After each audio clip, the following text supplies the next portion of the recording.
Iya, monggo Bu Lupi. Assalamualaikum warahmatullahi wabarakatuh. Waalaikumsalam warahmatullahi wabarakatuh. Ustadz, bukankah istri yang cerewet itu adalah hidayah buat suaminya? Bukankah suaminya tinggal nurut saja karena apa yang dikatakan istri itu adalah biasanya benar-benar kejujuran. Karena istri tahu persis kelemahan atau kekurangan dari suami. Jadi ketika dicereweti tinggal memperbaiki diri. Masya Allah.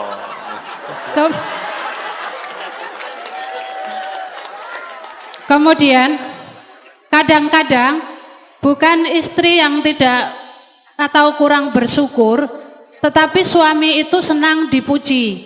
Padahal kata Ustadz Abdul Tuasikal, ketika ada yang memuji supaya dilempar dengan pasir kayak nggak salah. Apakah seorang istri juga karena suami butuh dipuji, apakah boleh memuji, dan bukankah pujian itu juga merampas haknya Allah bagi para suami yang senang-senang dipuji itu? Masya Allah. Kemudian Loh, berapa pertanyaannya Ustaz? Ustadz, dolim itu boleh dibalas dengan dolim kan? Kalau suami mecah piring, bolehkah istri juga memecahkan piring? Masya Allah. Iya. Yang terakhir, Wah, ini sekawan ini Bu. bukankah yang bisa berjumpa dengan Allah itu adalah orang yang qalbun salim? Kemudian bagaimana caranya untuk bisa qalbun salim? Lalu apa yang menyebabkan tiba-tiba tidak bisa jadi sholat malam? Lalu apa yang menyebabkan sholat tidak khusyuk? Billahi taufiq wal hidayah. Wassalamualaikum warahmatullahi wabarakatuh. Waalaikumsalam warahmatullahi wabarakatuh. Berarti Ibu tinggal satu pertanyaan lagi. Iya. Assalamualaikum warahmatullahi wabarakatuh. Waalaikumsalam warahmatullahi wabarakatuh. Saya mempunyai 3 pertanyaan. Sama lagi Ustaz. Setunggal mawon. Nggih, monggo. Monggo. Yang pertama, bagaimana cara menyembuhkan penyakit dengan menggunakan ayat-ayat Al-Quran? Yang kedua, bagaimana cara menghadapi orang yang suka mengadu domba? Dan yang ketiga, apa hukum orang yang suka memanfaatkan orang lain? Demikian, terima kasih atas jawabannya. Wassalamualaikum warahmatullahi wabarakatuh. Waalaikumsalam. Satu lagi dari Bapak wonten? Ini mau jawab pertanyaannya Ibu kayaknya Ustaz. Bapak-bapak, Bapak satu aja di sini. Ini dari toko Saking Bidang Sari. Ini jauh nih Ustadz, nih Gunung Kidul paling utara. Masya Allah. 40 kilo itu.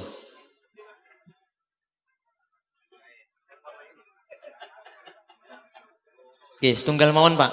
Diringkes. Ustaz. Nggih. Assalamualaikum warahmatullahi wabarakatuh. Waalaikumsalam warahmatullahi wabarakatuh. Yang saya tanyakan sesuai dengan realita Ustaz. Rumah tangga itu biasanya yang mencuci, yang memasak itu perempuan. Tetapi di rumah tangga saya dan dekat saya itu kok malah terbalik. Bukannya saya mencari menang, saya maafnya sudah 1000 maaf. Kemudian yang masak juga saya, yang nyuci juga saya. Istri cuma kebagian nyeteli katok.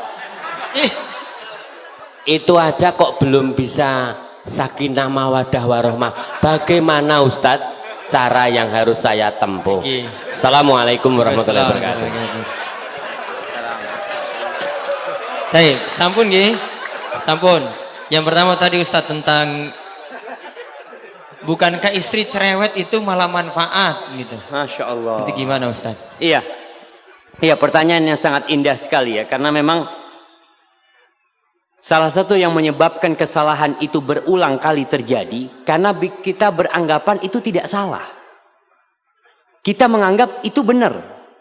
Sehingga istri tatkala dia cerewet, dia menganggapan dia ini sedang memperbaiki suaminya.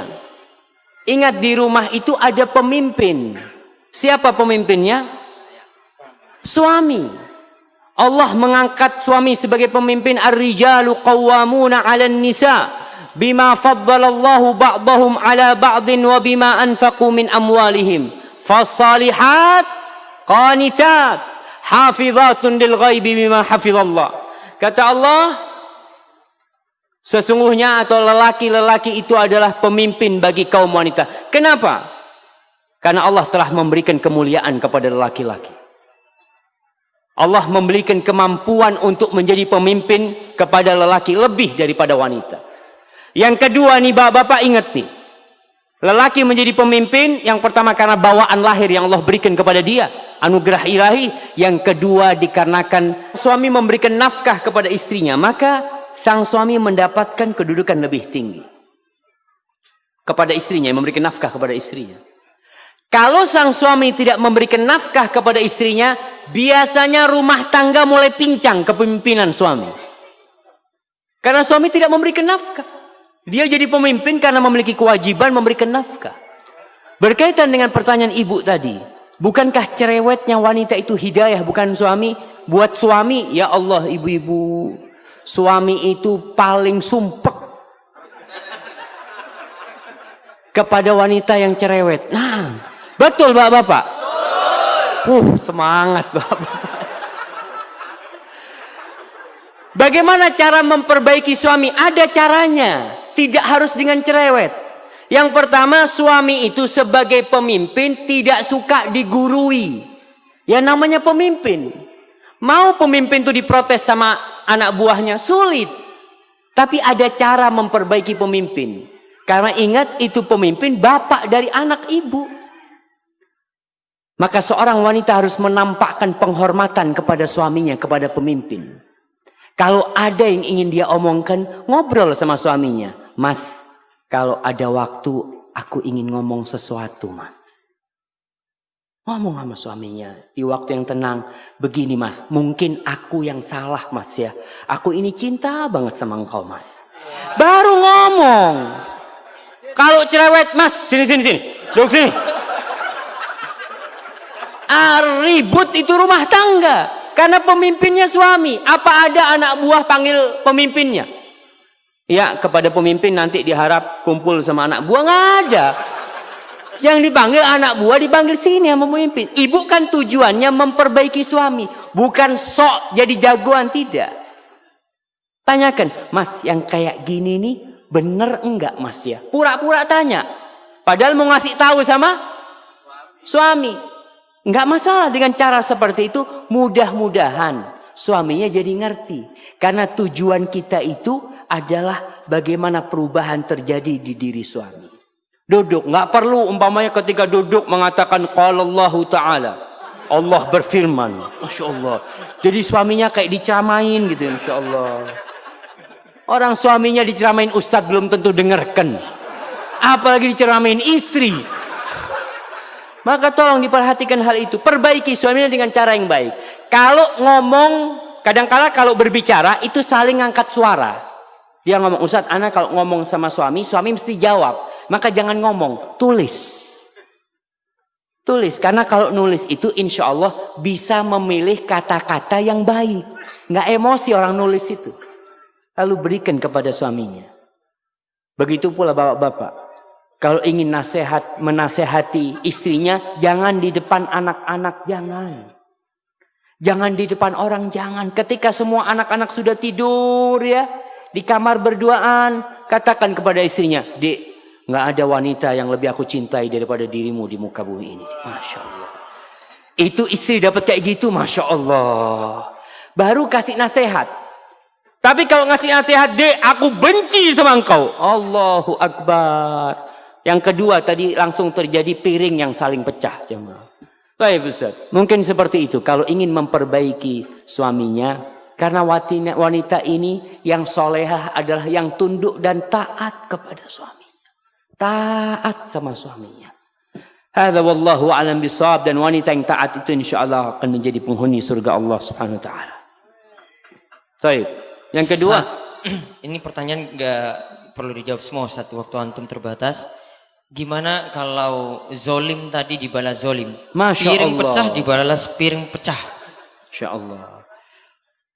Makanya mungkin harus ganti piring jamaah.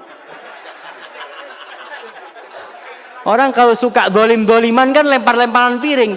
Kalau cuma punya satu lusin di rumah nggak cukup dolim-doliman itu jamaah. Bukan jamaah.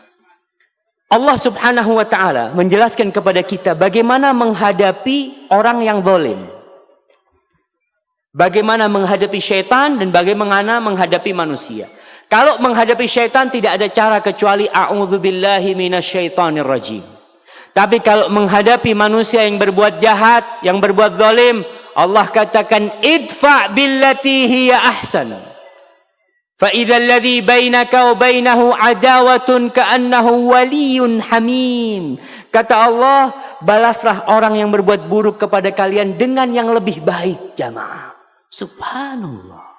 Kita disuruh membalas yang lebih baik. Karena apa? Ini suami kita, suami ibu-ibu nih. Ini istri kita. Kita ingin memperbaiki, bukan ingin zalim-zaliman. Dan orang yang berbuat kezaliman, ingat, Allah mengatakan, ya ibadi inni haramtu zulma ala nafsi wa ja'altuhu bainakum muharraman fala tadzalamu.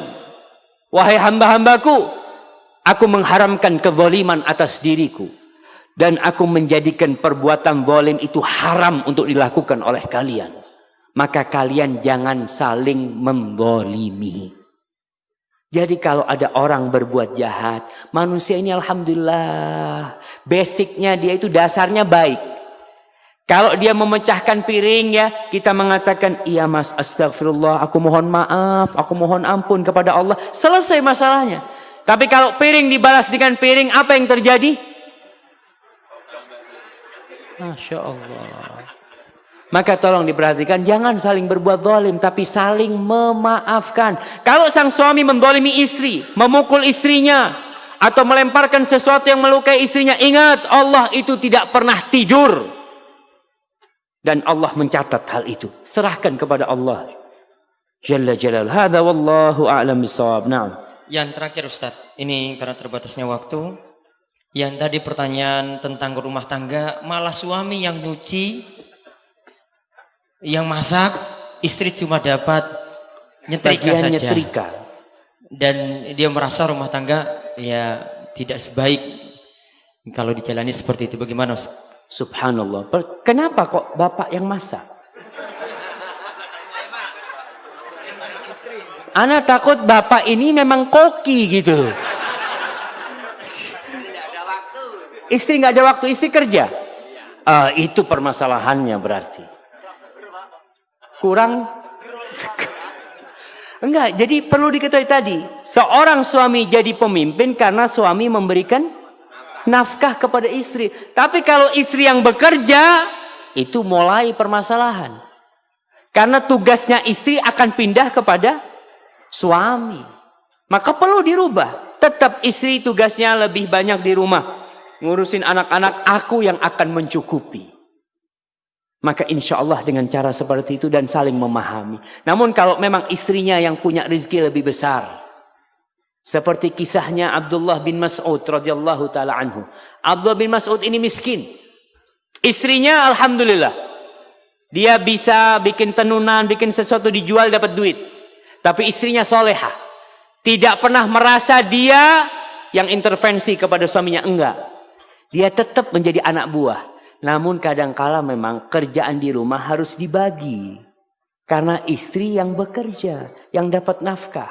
Selama kerjaan istri itu halal dan sesuai dengan syariat, ya kita harus saling memahami. Tapi seorang suami tetap harus berusaha bekerja untuk memenuhi kebutuhan rumah tangga. Hadza wallahu a'lam bissawab.